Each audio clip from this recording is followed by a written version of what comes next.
Attempting a remake of a great movie is more often than not a fool's errand. You can forgive some filmmakers for trying to share their fanboy obsessions with a new generation, like Peter Jackson did with King Kong, or Steven Spielberg with West Side Story.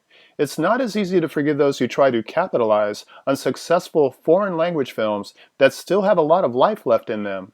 Spike Lee's completely unnecessary and far inferior version of the South Korean masterpiece Old Boy springs to mind. Even though American filmmakers are the biggest offenders in this regard, high-profile French director Michel Hazanavicius unveiled at this year's Cannes Film Festival his version of the brilliant 2017 Japanese comedy One Cut of the Dead with the new title Final Cut. Before Final Cut's theatrical release attempts to steal the thunder of One Cut of the Dead, I hope to expand on the original's cult following by describing this masterclass of low-budget movie magic in broad strokes so as not to spoil its clever twists and ingenious comedy.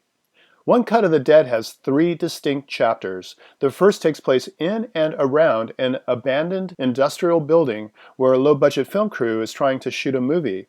As often happens in those situations, the production comes under attack from zombies. By the time it's over, 37 minutes have passed, giving us one long, unedited piece of gory but goofy zombie mayhem, from the moment when the camera is first turned on to when it stops over half an hour later. The long take isn't just a gimmick, it's organic to the story and incredibly rewarding in a way that won't be ruined here. As you watch it, you'll notice some stilted dialogue, awkward pauses, and certain events that don't quite add up. Try to file those moments away because they're all painstakingly choreographed and pave the way for a supremely satisfying movie-watching experience.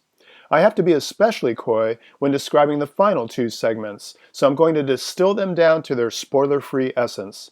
The second part takes place 1 month earlier and introduces the characters. Special attention is given to an adorable family consisting of a director, his former actress wife, and their film geek daughter who wants to follow in her father's footsteps. Part 3 reveals what happened behind the scenes during the zombie attack. This is where the biggest laughs occur, as the line between what was scripted and what wasn't begins to blur, culminating with a triumphant and surprisingly touching conclusion that comes fully earned. Commercially, One Cut of the Dead was an astounding success. Created by a group of amateur filmmakers on a micro-budget of only $25,000, it went on to earn $25 million and 8 Japanese Academy Award nominations, including Best Picture. The critical reception was equally impressive, with unanimous positive reviews awarding it a rare 100% rating on Rotten Tomatoes. It's so good, it's hard to imagine how the French remake could improve upon it. Based on some initial reviews, it hasn't. And that's okay, because we'll still have One Cut of the Dead, one of the smartest, funniest, and sweetest zombie movies you will ever see. For KSQD's Film Gang, this is Paul Koneski.